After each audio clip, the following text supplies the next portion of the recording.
CWC లెటర్ను public కరీంనగర్లో ప్రెస్కు release చేశాడు. అందులో ఏమన్నాడు, తొమ్మిడిహట్టి దగ్గర 165 టీఎంసీల నీటి లభ్యత ఉన్నది అని ఒక స్టేట్మెంట్ ఇచ్చాడు. ఎవరు? బండి సంజయ్ గారు అని ఇదే లెటరు దాన్ని సూచించడం జరిగింది. సిడబ్ల్యూసి పంపిన లెటరు. ఇదే లెటర్ను కూడా మళ్ళీ మీ ద్వారానే నేను ప్రజలకు చెప్తున్నా. ఏదైతే నిన్న మన బండి సంజయ్ సిడబ్ల్యూసి లెటర్ బహిర్గతం చేసిండ్రో అందులో అంశాలను క్రోడీకరించిండో అదే అంశాన్ని కూడా ఈరోజు మీకు చెప్పడం జరుగుతుంది. కానీ ఇక్కడ ప్రాబ్లం ఏంటంటే ఈయన మధ్య సగమే చదివి ప్రజలకు చెప్పిండు, ప్రెస్కు సగమే చెప్పిండు, మొత్తం కంప్లీట్ కాలే. నిన్న బండి సంజయ్ చెప్పిన వార్డులో తమ్మిడిహెట్టి దగ్గర 165 టీఎంసీలు నీటి ఉన్నా కూడా అక్కడ దాన్ని ప్రాజెక్టు కట్టకుండా తీసుకుపోయి మేడిగడ్డ కట్టిను, దానికి కారణం ఏంది అని చెప్పారు.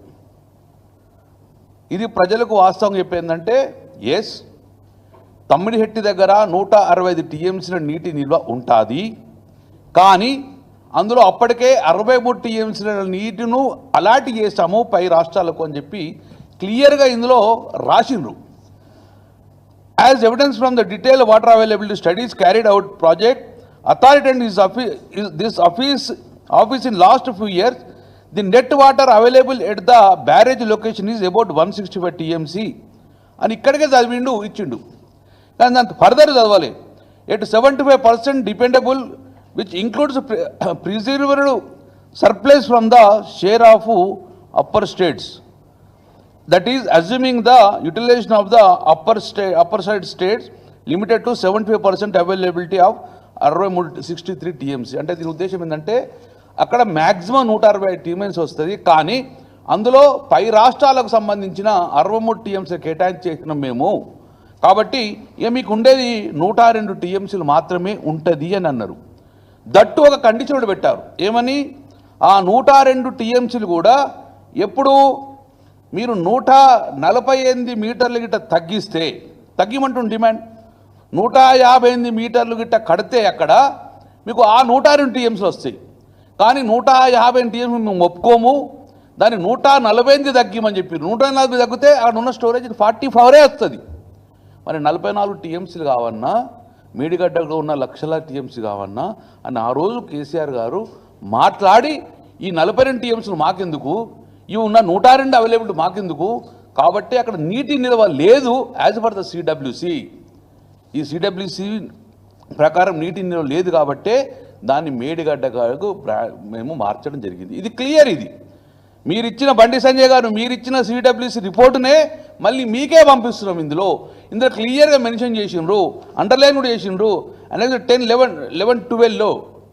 10-11-12లో క్లియర్ రాసిండ్రు. ఇందులో 63 టీఎంసీలు పై రాష్ట్రాలకు కేటాయించినాము, మిగతాది 102 టీఎంసీలు ఉంటుంది. అది కూడా 188 మీరు ఎత్తులో కడితేనే ఉంటుంది, కానీ మేము 158కి అనుమతి ఇవ్వము, 148కి అనుమతి ఇస్తాం. కాబట్టి 148 మీటర్ల ఎత్తు ఉంటే అది 44 టీఎంసీలు మాత్రమే ఉంటుంది. లక్షలాది ఎకరాలు వండాలంటే 44 టీఎంసీ సరిపోదు. కాబట్టి ఆ రోజు కేసీఆర్ గారు దూరదృష్టితోటి తెలంగాణ రాష్ట్రం సస్యశ్యామలు కావాలని చెప్పి మేడిగడ్డకు పంపడం జరిగింది. సో మీరు ఎక్కడైతే మొదటి పాయింట్ తుమ్మడిహట్టి దగ్గర 120 టీఎంసీ నీటి లభ్యతుందనేది ఇది మళ్ళొక్కసారి మీరు ఎక్కడ రివీల్ చేయకండి. ఇది తప్పుడు సమాచారం as per the CWC condition ప్రకారం. ఇంకొక ఆరోపణ చేశారు. 38,000 కోట్లతో పూర్తయ్యే ప్రాజెక్టు 1,20,000 కోట్లు ఆయన అంటుండు బండి సంజయ్ గారు. నేను ఒక్కటి మాత్రం చెప్పగలుగుతాను, ఈరోజు నీటి వినియోగము 160 టీఎంసీలు ఉన్నది. మేడిగడ్డ కట్టడం వలన 240 టీఎంసీల నీళ్లు పెరగడం వలన నేనే సివిల్ సప్లై మంత్రిగా భూమికి భారమైనంత పంటను కూడా పంజాబ్ కన్నా ఎక్కువ పంట పండించి పంజాబ్ కన్నా ఎక్కువ ఈరోజు దేశానికి మనం బియ్యం పంపిన చరిత్ర ఈరోజు తెలంగాణ రాష్ట్రం. ఇన్ని రాష్ట్రాలలో ఏ రాష్ట్రం కూడా పండించే విధంగా భూమికి బరవైనంత పంట పండింది కేవలం తెలంగాణ రాష్ట్రంలో. ఎందుకోసం అంటే ఈరోజు మేడిగడ్డ కాడ మనం బ్యారేజ్ కట్టడం వలన, తద్వారా మిడ్మానేరు, ఎల్ఎండి ఇవన్నీ నింపడం వలన భూమికి బరువైనంత పంట పండింది. కాబట్టి ఈరోజు భారతదేశానికి అన్నపూర్ణగా ఉన్నది. మరి ఈరోజు దాన్ని 1,20,000కు పెంచినవు అని చెప్తున్నాం. ఆయకట్టు 16 లక్షల నుంచి 37 లక్షలకు పెరిగింది. పంపింగ్ సామర్థ్యము 1 టీఎంసీ నుంచి 3 టీఎంసీకి పెరిగింది. ఈరోజు ఒక ప్రాజెక్ట్ కట్టాలంటే ఎంతో ల్యాండ్ అక్విజిషన్ అవుతుంది. ఇవన్నీ కలుపుకున్న కూడా దేనికోసము అతలో ఉన్న సబ్స్టేషన్లు 3 బ్యారేజీలు ఇవన్నీ కలిపితే కూడా 1,00,000 కోట్లు దాటలేదు. 1,20,000 కోట్ల ఈరోజు స్కామ్. అంటే కాంగ్రెస్ పార్టీ ఏదైతే మాట్లాడుతుందో దాన్నే మళ్ళీ బండి సంజయ్ క్రోడీకరించే పరిస్థితి వచ్చింది. కాబట్టి ఇది కూడా వ్యాట్ ట్యాక్స్లు అన్నీ మీకు సెంట్రల్ గవర్నమెంట్ ఇచ్చింది కదా, అవన్నీ కలుపుకున్న కూడా ఈరోజు భారతదేశంలో ఏ పెద్ద ప్రాజెక్టు కన్నా ఎక్కువ కాలేదు. కాబట్టి ఇది కూడా మీరు ఇంకొకసారి మీద ఎక్కువ అయిందని అనకండి. ఇది బయట కన్నా 38,000 కోట్లతో స్టార్ట్ అయ్యేది 1,20,000 కోట్లు అనేది తప్పుడు సమాచారం. మరొకసారి రెక్టిఫై చేసుకొని ఫ్యూచర్లో ఇక్కడ మాట్లాడకండి. దానికి సంబంధించిన అనెక్జరుడంగా మీరు ఏదైతే మీరు మాట్లాడినరో జనరల్గా ఏ ప్రాజెక్ట్ స్టార్ట్ చేసినా దాన్ని ఒక 2-3 సంవత్సరాల వరకు అది ఒక ఎస్కలేషన్ అవుతూ ఉంటుంది. ఇది కొత్తగా కాలే, ఇది కొత్తగా అంటలేను. మీరు నాగార్జున సాగర్ తీసుకోండి, 9.7 రెట్లు పెరిగింది. మొన్న దేవాదులు చూడండి 2.91. ఎస్కలేషన్ అనేది ఇయర్కు మారుతూ ఉంటాయి. కాబట్టి దీన్ని పెద్ద భూతత్వంలో పెట్టుకొని చూసుకొని లేదు స్కామ్ అని రేవంత్ రెడ్డి మాట్లాడితే దాన్ని మీరు మాట్లాడనేది, మీరు ఒక కేంద్ర మంత్రిగా ఉన్నారు. మీరు ఇప్పుడు ఒక నిమిషంలో ఫోన్ చేస్తే మీకు రిపోర్ట్స్ మొత్తం వస్తాయి, పార్లమెంటు ప్రొసీజర్స్ వస్తాయి, పార్లమెంట్లో జరిగిన చర్చ మొత్తం కూడా వస్తాయి. అవన్నీ కూడా మీరు తెలుసుకొని మాట్లాడితే ఈరోజు చాలా బాగుంటుంది. కానీ మీరు ఒక కార్యకర్తగా మాట్లాడినరు, సెంట్రల్ మినిస్టర్గా మాట్లాడలేదు. కాబట్టి అది చాలా బాధాకరంగా ఉన్నది. విత్ ఎవిడెన్స్ నేను మీకు ఇస్తున్నా, ఈ ఎవిడెన్స్ మీకు పంపిస్తా, దీన్ని రెక్టిఫై చేసుకొని దాన్ని మాట్లాడాల్సిందిగా కోరుతున్నాను. నేను మన 3వ పాయింట్ తన మాట్లాడింది కాళేశ్వరం అవినీతి ప్రాజెక్ట్ కేసీఆర్కు ఏటీఎంగా మారిపోయింది అంటుంది. ఇది ఎవరు మాట్లాడింది? ఇది కేవలము మళ్ళీ రేవంత్ రెడ్డి గారు మాట్లాడిందే మీరు మాట్లాడుతున్నారు. కాళేశ్వరం డిపిఆర్ 80,190 కోట్లు. ఈరోజు బీఆర్ఎస్ పార్టీ ఆ రోజు ప్రభుత్వం ఉన్నప్పుడు ఖర్చు చేసింది టీఆర్ఎస్ ప్రభుత్వం 94,000 కోట్ల రూపాయలు. ఈయనకి ఎక్కడ ఏటీఎం ఉన్నది? ఈరోజు ఇక్కడ జరిగింది. వాస్తవం ఇదే అయితే 1,00,000 కోట్లు ఖర్చు కాని ప్రాజెక్టులో 1,20,000 కోట్లు అవినీతి జరిగిండ్రు.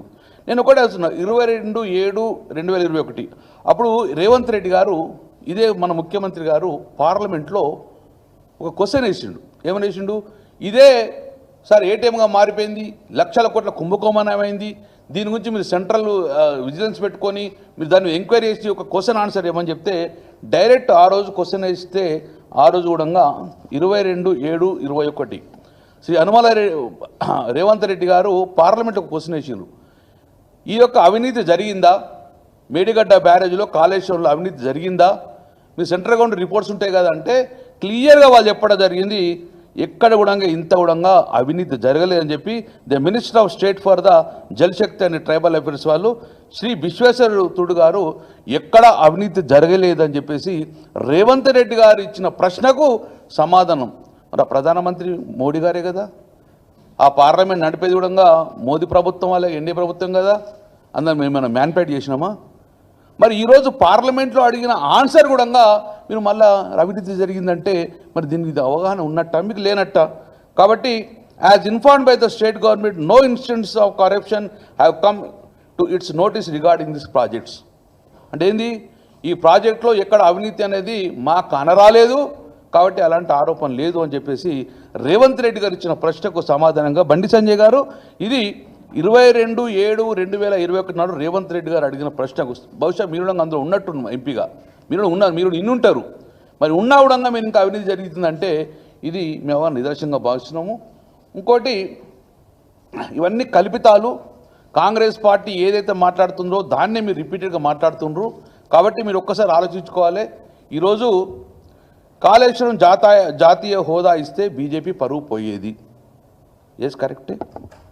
మరి మీరు పోలవరంకి ఇప్పించారు కదా, మీ ఒకటి పోలవరంకు జాతీయ హోదా ఇచ్చారా? తెలంగాణ రాష్ట్రంలో మీరు మంత్రులు ఉన్నారు, ఇంతమంది ఎంపీలు ఉన్నారు, ఒక్క ప్రాజెక్ట్ కూడా మీరు జాతీయ హోదా తీసుకురాలి. మీరు పోలవరంకు తెలంగాణకు నుంచి గోదావరి పోలవరంకు మీరు జాతీయ హోదా ఇప్పించారు. ఏమైంది జాతీయ? స్టార్టింగ్లోనే డయాఫ్రామ్ మొత్తం కొట్టుకపోయింది. మీరు ఏదైతే జాతీయ హోదా ఇచ్చిండ్రో దానికి పోలవరంగా డ్యామ్కు ఒక డయాఫ్రామ్ కొట్టుకుపోయింది. మరి ఇప్పుడు ఇజ్జత్ పోయిందా లేదా? మీరన్నారా కాళేశ్వరం జాతీయ ఇస్తే బీజేపీ పరువు పోయేదని. మరి ఇప్పుడు ఎవరు